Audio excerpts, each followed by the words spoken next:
Basic English কোর্সের আজ আমরা 9th নম্বর ক্লাসে টেন্স এই বিষয়টিকে জানব। তো টেন্স এই বিষয়ে আমরা দুটো টেন্স সম্পর্কে অলরেডি ধারণা নিয়েছি। কি প্রেজেন্ট ইনডেফিনাইট, প্রেজেন্ট কন্টিনিউয়াস, আর আজকের আলোচ্য বিষয় প্রেজেন্ট পারফেক্ট টেন্স।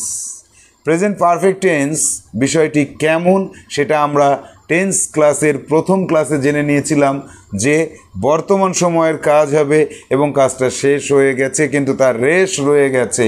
বাংলায় আমরা কোন ধরনের কথাগুলোকে বলে থাকি? খেয়েছি, করেছি, গিয়েছি, দেখেছি, বলেছি। এই যে তুমি কি খেয়েছো? হ্যাঁ আমি খেয়েছি। এই এখনই আমি একজনকে বললাম যে খাবার দাবার চলছে, একটা অনুষ্ঠান বাড়িতে খাবার ব্যাচগুলো পরপর চলছে, একজনকে জিজ্ঞেস করলাম তুমি কি খেয়েছো? সে বলল হ্যাঁ খেয়েছি। এখন এই কথাটা বর্তমানে না অতীতে না ফিউচারে বা ভবিষ্যতে, এইটা আমরা বুঝবো কি করে? হ্যাঁ আমি খেয়েছি মানে কাজটা শেষ হয়ে গেছে, পাস্ট টেন্স মনে হতে পারে, কিন্তু আদৌ আমাদের সিকোয়েন্সটা দেখতে হবে যে কোন কথার পরিপ্রেক্ষিতে আমরা এই কথাটা বললাম। ব্যাস চলছে, খাবার দাবার চলছে, প্রেজেন্টের ঘটনা, সবাই খাচ্ছে, প্রেজেন্টের।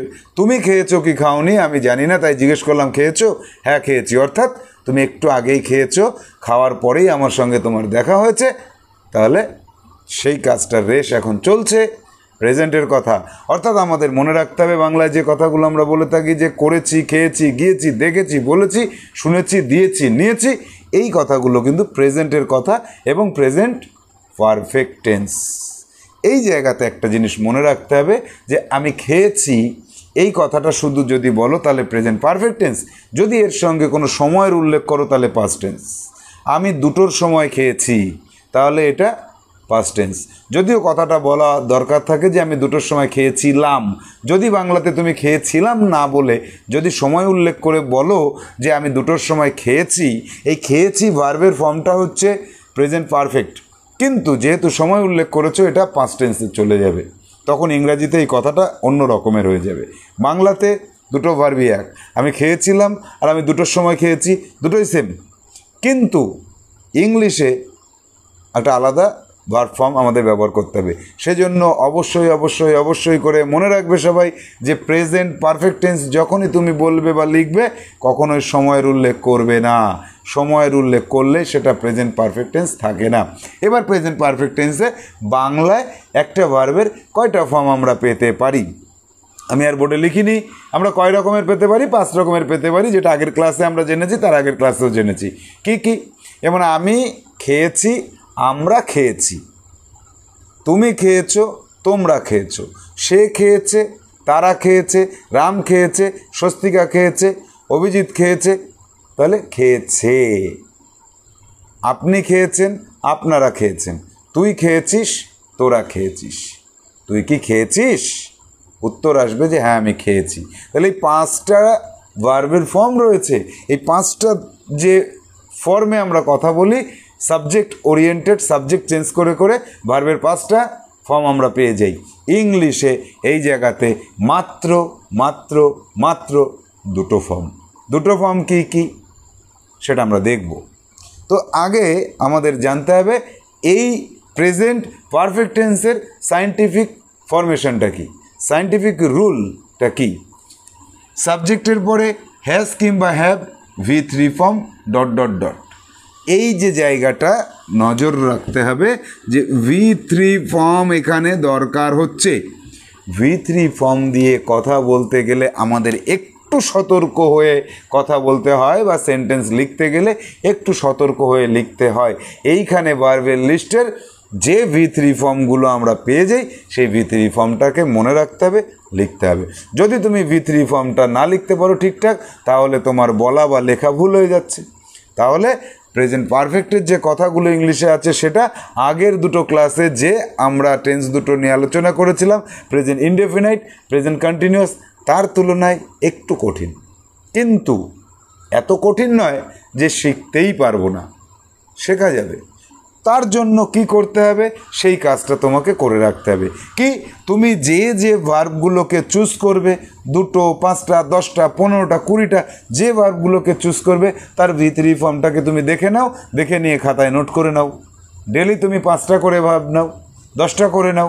তুমি এইভাবে করতে করতে 1 মাস 2 মাসের মধ্যে দেখা যাবে অনেকগুলি ভার্বের V3 ফর্ম তোমার জানা হয়ে গেছে। ভার্বের লিস্ট ধরে ধরে মুখস্থ করার কোনো প্রয়োজন নেই। তুমি নিজের মাদার টাঙে ভাবো যে আমি খেয়েছি, আমি গিয়েছি, আমি বলেছি, আমি শুনেছি, আমি দিয়েছি, আমি নিয়েছি। এই যে ভার্বগুলোকে তুমি বাংলায় বলছো সেই ভার্বগুলোর ইংরাজি ফর্মটা নাও, ইংরাজি ফর্মটা নিয়ে তার V3 ফর্মটাকে খাতায় নোট ডাউন করো। তাহলে তুমি V3 ফর্মগুলোকে জেনে যেতে পারবে কয়েক মাসের মধ্যেই। ভয় পাবে না, ঘাবড়ে যাবে না। V3 ফর্ম আহামরি কঠিন জিনিস নয়। আর V3 ফর্মে আমরা ভার্বের যে আলোচনা করেছিলাম আমাদের বেসিক ইংলিশ কোর্সেই, সেখানে কি ছিল, রেগুলার ভার্বে V3 ফর্মে শুধু ইডি যোগ হয় আর ইরেগুলার ভার্বে বানানটা চেঞ্জ হয়। তাহলে ইরেগুলার যে ভার্বগুলো রয়েছে বানানগুলোকে একবার একটু মুখস্থ করে নেওয়ার চেষ্টা করো বা মনে রাখার চেষ্টা করো।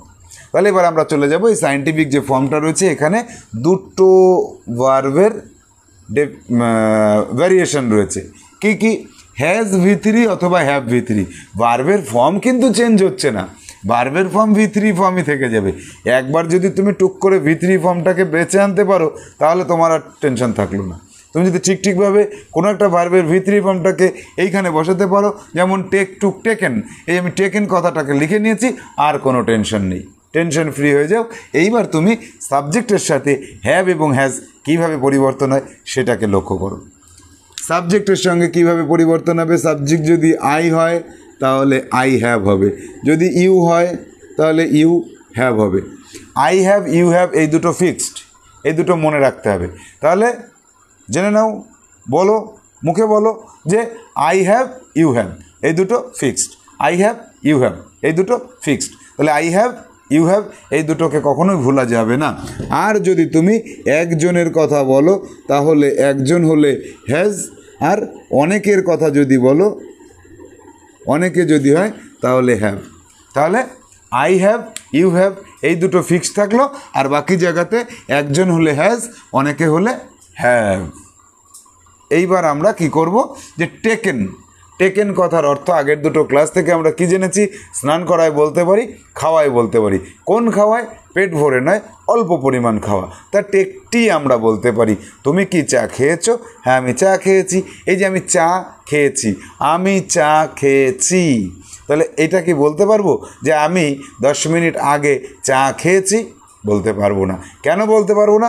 সময়ের উল্লেখ থাকলেই এটা পাস্ট টেন্স হয়ে যাবে। তাহলে অবশ্যই অবশ্যই করে মনে রাখবে, একটু আগে বলেছি, আর ভুললে চলবে না। এখনই ভুলে যাচ্ছ নাকি? ভুলবে না। কি তুমি কি খেয়েছো? হ্যাঁ আমি খেয়েছি। এইটুকু যদি বলো তাহলে প্রেজেন্ট পারফেক্ট টেন্স হবে। আর যদি বলো আমি 10 মিনিট আগে চা খেয়েছি, পাস্ট ইনডেফিনাইটে চলে যাবে। পাস্টে এখন আমরা আসিনি, পাস্টের কথা নিয়ে এখন আলোচনা করব না। এখন আলোচনা করব প্রেজেন্ট পারফেক্ট টেন্সের কথা। তাহলে কি সময়ের উল্লেখ করব না? তাহলে আমরা কি বলবো, যে আই হ্যাভ টেকেন টি, আমি চা খেয়েছি। ইউ হ্যাভ টেকেন টি, তুমি চা খেয়েছো। এবার যদি বলি একজনের কথা, he has taken tea, she has taken tea. আবার যদি অনেকের কথা বলি, দে হ্যাভ টেকেন টি। আবার যদি একজনের কথা বলি, my brother has taken tea. আবার যদি অনেকের কথা বলি, মাই ফ্রেন্ডস হ্যাভ টেকেন টি। আবার যদি একজনের কথা বলি, my friend has taken tea. আবার যদি দুজনের কথা বলি, যে Swastika and সুকাঞ্চন have taken tea. আবার যদি একজনের কথা বলি, দিশা হ্যাজ টেকেন টি। তাহলে একজনের কথা বললে হ্যাজ টেকেন, দুজনের কথা বললে বা তার বেশি কথা বললে, বেশি মানুষের কথা বললে হ্যাভ টেকেন টি। আর যদি একজনের কথা বলি এবং সেটা আমি হই তাহলে হ্যাভ টেকেন টি। আমি এবং তুমি, এই আই এবং ইউ এই দুটো ক্ষেত্রে কিন্তু এরা একজন করে হলেও হ্যাভ হচ্ছে। এটা এক্সেপশনাল। কেন আমি জানি না, আশা করি কেউ জানে না, কারণ এটা ইংরাজি ভাষার নিজস্বতা। তাহলে এবার আমাদের এইটা তো মনে থেকে যাচ্ছে, I have taken tea, you have taken tea, he has taken tea, they have taken tea, Ram has taken tea, all the students have taken tea, she has taken tea, my friends have taken tea, my father has taken tea. এইভাবে তুমি বেশ কয়েকবার practice করো। সাবজেক্টগুলোকে পরপর সাজিয়ে রাখো, রেখে পরপর হ্যাভ হ্যাজ বলে যাও। এই প্র্যাকটিসটা যদি করে নিতে পারো বেশ কয়েকদিন, মোটামুটি 8 থেকে 10 দিন পরে দেখবে হ্যাভ হ্যাজে আর তোমার প্রবলেম হচ্ছে না। তুমি কোন সাবজেক্টের পরে কোনটা বসবে, হ্যাভ বসবে না হ্যাজ বসবে, অটোমেটিক্যালি তোমার মনে থেকে যাবে। অর্থাৎ এই জায়গাটা কিন্তু খুব বেশি কঠিন নয়। এই জায়গাটা একটু প্র্যাকটিস করলে, যারা মনে করো যে ইংলিশে এখনও উইক রয়েছো, তারা কেন উইক রয়েছো, এই জায়গাগুলো গুলিয়ে যায় সেই জন্য উইক রয়েছো। আদারওয়াইজ তোমার কিন্তু এইখানে আর কোনো জায়গায় প্রবলেম নেই। এই প্রবলেমগুলোকে কিন্তু তুমি নিজেই সলভ করে নিতে পারো। তোমার এই প্রবলেম সলভ করার জন্য যে জায়গাটা, যে পার্টিকুলার জায়গাটা তোমাকে মনে রাখতে হবে, সেই পার্টিকুলার জায়গাটা আমি তোমাকে বলে দিলাম যে সাবজেক্টের সাথে হ্যাভ হ্যাজ কীভাবে চেঞ্জ হচ্ছে সেটাকে একবার জেনে নিয়েছি। এটাকে এবার বারবার প্র্যাকটিস করো, বেশ কয়েকবার প্র্যাকটিস করো, তাহলে তুমি এই টেন্সের উপরে সব ধরনের কথাই তৈরি করতে পারবে বা বলতে পারবে বা লিখতে পারবে। তাহলে এবার আমরা চলে আসি যে টেকেন টি বললাম, এরপরে ফিনিশড, এই যে ইডি, এটা রেগুলার ভার্ব, এটা ইরেগুলার ভার্ব। তাহলে ফিনিশড, এই ফিনিশড মানে শেষ করা। তাহলে আমি আমার বাড়ির কাজ শেষ করেছি, অর্থাৎ হোমওয়ার্ক যেটা ছিল সেটা শেষ করেছি। তাহলে আমি আমার বাড়ির কাজ শেষ করেছি। আমি সাবজেক্ট হচ্ছে আই, তাহলে আই যদি হয় কি হয় আমরা এখান থেকে দেখে নিচ্ছি হ্যাভ। তাহলে I have finished my HW, আমি আমার HW শেষ করেছি।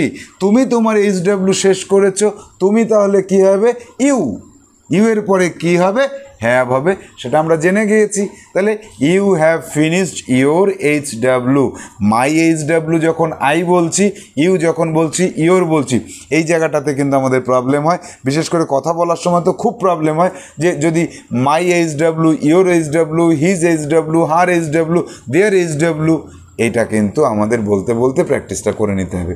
এটা নিয়ে কিন্তু বেশি চিন্তিত হওয়া যাবে না, কারণ এটা বলতে বলতে মুখ দিয়ে বেরিয়ে যাবে।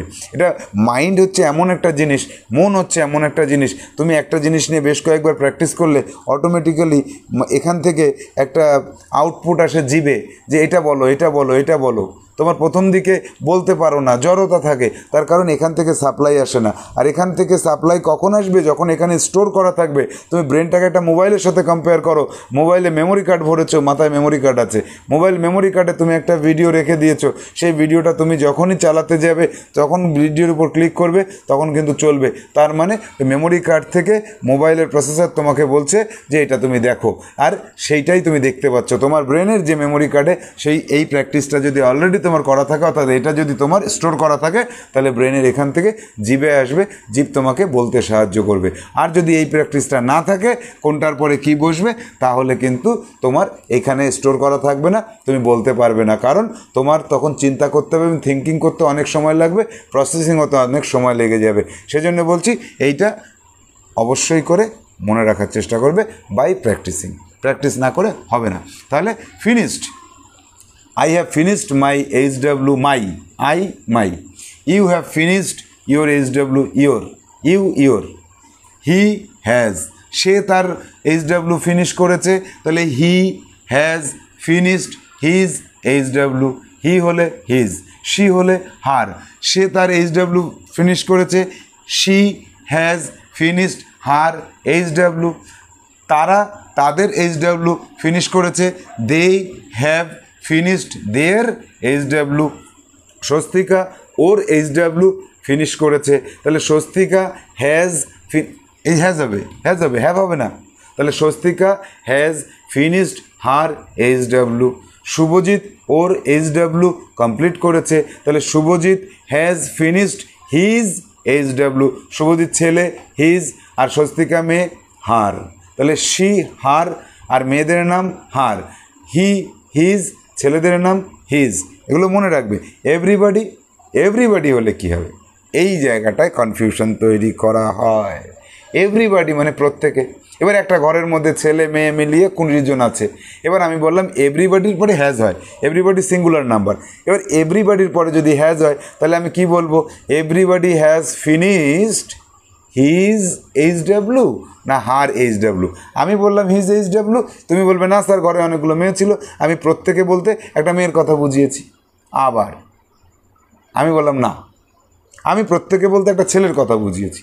এই জায়গাটাতে কিন্তু প্রত্যেকে মানে ওই একটা ছেলে বা ওই একটা মেয়ে নয়, ঘরের ওই 20 জনই যতজন আছে সবাই, কিন্তু প্রত্যেকে আলাদা আলাদা করে একজন একজন করে। এবারে একজন একজন করে সবাই যখন হলো তখন সেটা হি হতে পারে, সি হতে পারে, কিন্তু দুটোর কোনোটাই হবে না। কেন হবে না? কারণ একজন একজন করে তো সবাই তাদের এইচডব্লিউ শেষ করেছে, প্রত্যেকেই তাদের এইচডব্লিউ শেষ করেছে। এই জায়গাটাতে কিন্তু পরবর্তী কথাটা প্লুরাল হয়ে যায়। এভরিবডি হ্যাজ, এভরিবডি সিঙ্গুলার সেজন্য has, everybody has finished their HW, তাদের, প্রত্যেকে তাদের এইচডব্লিউ শেষ করেছে। এই তাদের কথাটা কেন বললাম, এই জায়গাটা ক্লিয়ার হয়েছে? এই জায়গাটা ক্লিয়ার করে নিতে হবে। প্রত্যেকে বলতে ঘরে যতজন আছে সবাই, কিন্তু একজন একজন করে, তাই সাবজেক্টটা সিঙ্গুলার হয় কিন্তু পরবর্তী যে পার্টটা থাকে সেটা কিন্তু প্লুরাল হয়। তাই আমরা বলবো যে everybody has finished their HW. চলে আসবো পরবর্তী যে ভার্বটা রয়েছে, বাই বট বট, কেনা। তাহলে আমি একটা নতুন শার্ট কিনেছি, আমি কিনেছি, আই হ্যাভ বট। তাহলে আমি কিনেছি, আই হ্যাভ বট, আমি কিনেছি, আমি একটা নতুন শার্ট কিনেছি, আই হ্যাভ বট। নতুন শার্টটা বাংলায় মিডিলে আসলো, কিন্তু ইংলিশে কি বলেছিলাম, এই বটের পরে চলে যাবে, এখানে ডট ডট ডটটা এখানে আছে, তাহলে এই ডট ডটের এখানে আসবে I have bought a new shirt, আমি একটা নতুন শার্ট কিনেছি, তুমি একটা নতুন শার্ট কিনেছো, you have bought a new shirt. Swastika একটা নতুন শার্ট কিনেছে, Swastika has bought a new shirt. Sumit একটা নতুন শার্ট কিনেছে, Sumit has bought a new shirt. Sumit এবং সন্দীপ দুজনের কথা বলছি, সুমিত এবং সন্দীপ দুটো নতুন শার্ট কিনেছে। তাহলে Sumit and Sandeep have, has হবে না, হ্যাভ হবে। Sumit and Sandeep have bought 2 new shirts, 2 new shirts. Two বলতে হবে, শার্টস বলতে হবে। অনেক জায়গাতে আমরা দেখে থাকি টু বললাম, শার্টের পরে এস বলতে ভুলে গেলাম। ভুলে গেলে চলবে না, সিঙ্গুলার এবং প্লুরাল এই দুটোকে মাথায় রাখতে হবে, এর জন্য প্র্যাকটিস করে রাখতে হবে। এবার চলে আসবো আমরা টোল্ড, বলা, টেল, টোল্ড, টোল্ড, এটা V3 ফর্ম। তাহলে টেল, টোল্ড, টোল্ড, আমি বলেছি, আই হ্যাভ টোল্ড, আমি তাকে বলেছি, আই হ্যাভ টোল্ড হিম। তুমি বলেছো, ইউ হ্যাভ টোল্ড, তুমি আমাকে বলেছো, ইউ হ্যাভ টোল্ড মি, তুমি আমাকে বলেছো। আমার বাবা বলেছে, মাই ফাদার হ্যাজ টোল্ড, আমার বাবা আমাকে বলেছে, my father has told me, আমার বাবা আমাকে বলেছে। তোমার বাবা তোমাকে বলেছে, your father has told you. সব ছাত্রছাত্রীরা টিচারকে বলেছে যে একটা অনুষ্ঠান করতে হবে স্কুলে, তাহলে all the students have told to their teacher, their cultural teacher. এইভাবে আমরা টোল্ড দিয়ে বলতে পারি। এবার চলে আসবো গিভেন, আমি দিয়েছি, আই হ্যাভ গিভেন, আমি তোমাকে দিয়েছি, আই হ্যাভ গিভেন ইউ, বা আই হ্যাভ গিভেন টু ইউও বলা যায়। আই হ্যাভ গিভেন ইউ এই কথাটা কথা প্রচলিত কথায় বেশি বলা হয়, আর পরীক্ষার হলে বা খাতায় কিছু লিখতে গেলে I have given to you, আমি তোমাকে দিয়েছি। তাহলে এবার বলবো যে আমি তোমাকে দিয়েছি, I have given to you, আমি তোমাকে 10 টাকার একটা নোট দিয়েছি, I have given to you a 10 rupees note, আমি তোমাকে একটা 10 টাকার নোট দিয়েছি, I have given a 10 rupees note to you. 10 rupees নোটটাকে আগে বলতে পারছি, পরে বলতে পারছি। এবার তুমি বলতে পারো, স্যার আগে কেন বললাম বা পরে কেন বললাম? আগের কথাগুলোতে তো এরকম বলতে পারিনি যে আমরা প্রেজেন্ট ইনডেফিনাইট টেন্সে বলেছিলাম যে I take tea every day early in the morning, তাহলে every, early, in, take, I, এইভাবে তো পরপর উল্টোপাল্টা করা যায় না, এইভাবে উল্টোপাল্টা করা যায় না। আবার আই টেক টি, এবার every day early in the morning with my father, তাহলে I take tea with every day my father in the morning, এভাবে পরিবর্তন করা যায় না। ওই পরিবর্তনটা ওইভাবে করা যায় না, কিন্তু এটা যায়, এইটুকু মনে রাখবা, এইটা করা যায়, সেজন্য তুমি বলতে পারো যে এটা আমি করতে পারি। আই হ্যাভ গিভেন, আমি দিয়েছি, I have given a 10 rupee note, আমি একটা 10 টাকার নোট দিয়েছি, কাকে? তাকে, টু হিম। বা তোমাকে, টু ইউ। তাহলে I have given a 10 rupee note to you, আমি তোমাকে একটা 10 টাকার নোট দিয়েছি। আমি সকালে তোমাকে একটা 10 টাকার নোট দিয়েছি। কী হবে? I have given a 10 rupee note to you in the morning. হবে না, হবে না, হবে না। কেন? সময়ের উল্লেখ করে ফেলেছি। সময়ের উল্লেখ কিন্তু এই টেন্সে করা যাবে না। ভুলে গেছো নাকি? প্রথমেই তো বললাম যে সময়ের উল্লেখ করা যাবে না, তারপরে আবার সময়ের উল্লেখ যখন করছি তখন আমি এই টেন্সে বলছি। কিন্তু তোমার মাথায় কাজ করতে হবে যে একটু আগে শুনেছিলাম সময়ের উল্লেখ করা যাবে না। একবার শুনবে তো মনে রাখবে সারা জীবন, সময়ের উল্লেখ করবে না কখনোই, ভুল করে। তাহলে আমরা কি দেখলাম যে এই প্রেজেন্ট পারফেক্ট টেন্সের ক্ষেত্রে হ্যাভ হ্যাজের পরে V3 বসে। আরও একটা কথা আমরা সারা জীবন মনে রাখবো, সেটা কি?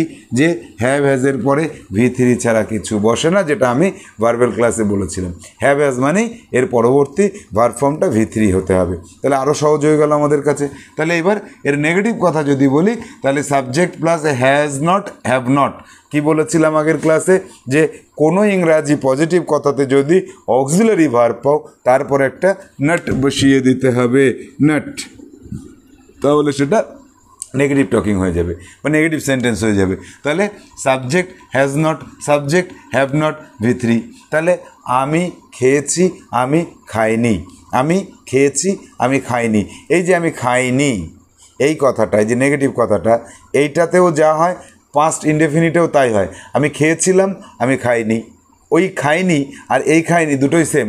এখন বুঝবো কী করে যে বাংলাতে যখন বলছি তখন আমি খেয়েছিলাম, আমি খাইনি, আর আমি খেয়েছি, আমি খাইনি, দুটোই তো খাইনি। বানানটা তো এটাই হয় যে খাইনি, দুটো বানানই এক হয়। তো এই জায়গাতে কিন্তু কারোর বোঝার কোনো ক্ষমতা নেই যে কোন কথাটা বলা হচ্ছে। ইংরাজির ফর্মটা দেখে বুঝতে হবে যে এটা কোন টেন্স রয়েছে, পারফেক্ট টেন্স রয়েছে না পাস্ট ইনডেফিনাইট টেন্স রয়েছে। প্রেজেন্ট পারফেক্ট যদি হয় তাহলে আই হ্যাভ নট টেকেন টি, আমি চা খাইনি।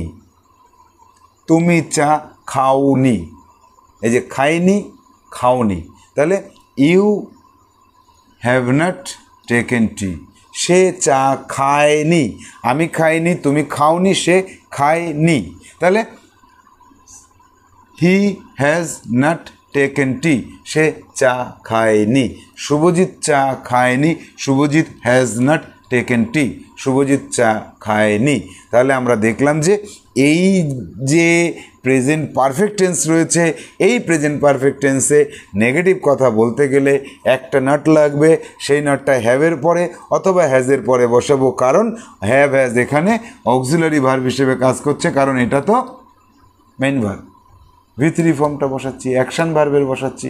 আর আমরা অক্সিলারি ভার্ব এবং মেইন ভার্ব এই বিষয় দুটির মধ্যে যে কনফিউশন থাকে সেটা আমরা অক্সিলারি এবং মেইন ভার্ব, বা মেইন ভার্ব কখন অক্সিলারি হয়, অক্সিলারি কখন মেইন ভার্ব হয়, এই যে এপিসোডটা আপলোড করা আছে সেটা একবার দেখে নিতে হবে। তাহলে এটা যখন অক্সিলারি ভার্ব হয়ে যাচ্ছে, অক্সিলারি ভার্ব যদি হয়ে যায় তাহলে আমরা বুঝে যাচ্ছি যে অক্সিলারির পরে একটা নট বসাতে হবে, আর নট বসালে সেটা নেগেটিভ সেন্টেন্স হয়ে যাবে। তাহলে প্রেজেন্ট পারফেক্ট টেন্সের নেগেটিভ সেন্টেন্স করা কোনো ব্যাপার নেই। যে আমি তাকে বলিনি, I have not told him, আমি তাকে বলিনি। আমি হোমওয়ার্ক শেষ করিনি, I have not finished my homework, আমি আমার হোমওয়ার্ক শেষ করিনি। গিভেন, আমি তাকে 10 টাকার নোট দিইনি, I have not given a 10 rupee note to him, আমি তাকে 10 টাকার একটা নোট দিইনি। আবার টু হিমটাকে আগে বলতে পারি, I have not given to him a 10 rupee note. তাহলে নেগেটিভটা হয়ে গেল। এবার চলে আসবো ইন্টারোগেটিভ সেন্টেন্স। এই টেন্সের মধ্যে কোন টেন্স? Present perfect tense. তার মধ্যে হ্যাভ আর হ্যাজ রয়েছে, অক্সিলারি ভার্ব রয়েছে। পজিটিভ টকিংয়ে যদি অক্সিলারি ভার্ব থাকে, অক্সিলারি ভার্বগুলোকে সাবজেক্টের আগে নিয়ে আসো, কোশ্চেন তৈরি হয়ে যাবে। কোন কোশ্চেন? ক্লোজড কোশ্চেন, যার উত্তর ইয়েস এবং নো, এই দুটো হয়। তাহলে আমরা এবার কোশ্চেন সূচক যে সেন্টেন্স রয়েছে বা ইন্টারোগেটিভ সেন্টেন্স রয়েছে সেখানে চলে যাব। প্রথমে হয় হ্যাজ হবে, আর তা না হলে হ্যাভ হবে, যেটা সাবজেক্টের উপর ডিপেন্ড করে হবে। তারপরে সাবজেক্ট বলবো, তারপরে V3 বলবো। তাহলে সে কি খেয়েছে? Has he eaten? তুমি কি চা খেয়েছো? Have you taken tea, have, এই যে হ্যাভ ইউ টেকেন টি, তুমি কি চা খেয়েছো? তাহলে আমরা যখনই এখান থেকে হ্যাভটাকে নিয়ে আসব তখনই এখানে ইউ বসাবো অথবা প্লুরাল বসাবো, তারপরে চলে যাব টেকেন, তারপরে চলে যাব ডট ডটের মধ্যে টি, একটা জিজ্ঞাসার চিহ্ন দিতে হবে, তা না হলে ভুল হয়ে যাবে। বারবার বলছি, প্রত্যেকটা ক্লাসেই বলছি, যখন ইন্টারোগেটিভ সেন্টেন্স লিখবে তখন কিন্তু জিজ্ঞাসার চিহ্ন লিখতে হবে। আর মুখে বলার সময় তো কোনো ব্যাপার নেই, জিজ্ঞাসার চিহ্নর পরিবর্তে আমাদের টোন পরিবর্তন হয়ে যায়। যেমন আই হ্যাভ টেকেন টি, আমি চা খেয়েছি, আই হ্যাভ টেকেন টি, কথা থ্রোয়িংটা একরকম। আর have you taken tea, have you taken tea, এই যে প্রশ্ন করছি, এই প্রশ্নটার যে ধরনটা, মুখের যে কথা বলার ভঙ্গিমাটা, এই ভঙ্গিমাটা হচ্ছে এটা দিয়ে প্রকাশ পাচ্ছে। হ্যাভ ইউ টেকেন টি, এই যে প্রশ্ন করছি এর জন্য এইটা। আর যদি এটা না থাকে তাহলে কী হবে? আই হ্যাভ টেকেন টি। আমরা এরকম বলি না যে আই হ্যাভ টেকেন টি, এভাবে বলি না, আমরা বলি I have taken tea, yes I am taken tea, I have taken tea. আর যদি প্রশ্ন করি হ্যাভ ইউ টেকেন টি, তুমি কি চা খেয়েছো? হ্যাজ হি টেকেন টি, সে কি চা খেয়েছে? ইয়েস হি হ্যাজ টেকেন টি, হ্যাঁ সে চা খেয়েছে। নেগেটিভ কথা যদি বলি, না সে চা খায়নি, বাংলায় হবে নি, আর ইংলিশে কী হবে? যে no he has not taken tea, has he taken tea, এই যে হ্যাজটা এখানে চলে আসবে, আর এখানের পরে হবে হি, হ্যাজ হি টেকেন টি, সে কি চা খেয়েছে? হ্যাঁ সে চা খেয়েছে, না সে চা খায়নি। তাহলে আমরা দেখলাম যে প্রেজেন্ট পারফেক্ট টেন্স, বর্তমান সময়ে একটা কাজ শেষ হয়ে গেছে, তার রেশ রয়েছে, সেই ধরনের কথা বলতে গেলে আমাদের যে টেন্সের কথাটা বলতে হয় সেই টেন্সটার নাম হচ্ছে প্রেজেন্ট পারফেক্ট টেন্স। এবং তার ইংলিশে কিভাবে আমরা গঠন করতে পারি সেন্টেন্স, মাত্র দুটো ফর্ম রয়েছে, তাও অক্সিলারি ভার্বের দুটো ফর্ম রয়েছে, মেইন ভার্বের মাত্র একটি ফর্ম রয়েছে, সেটা হচ্ছে V3 ফর্ম। এই সেই V3 ফর্মের আগে হ্যাভ কিংবা হ্যাজকে আমাদের সাবজেক্ট অনুযায়ী বুঝে লিখতে হবে। লেখার পরে আমরা এই ধরনের সেন্টেন্স তৈরি করে ফেলতে পারবো। অক্সিলারি ভার্বের পর একটা নাট বসাবো, নেগেটিভ হয়ে যাবে, অক্সিলারি ভার্বটাকে সাবজেক্টের আগে নিয়ে এসে ডান পাশে একটা জিজ্ঞাসার চিহ্ন বসিয়ে দেবো, প্রশ্ন হয়ে যাবে। তো এই বিষয়টার উপরে আরও দক্ষতা বাড়িয়ে নিতে গেলে অবশ্যই HW করতে হবে।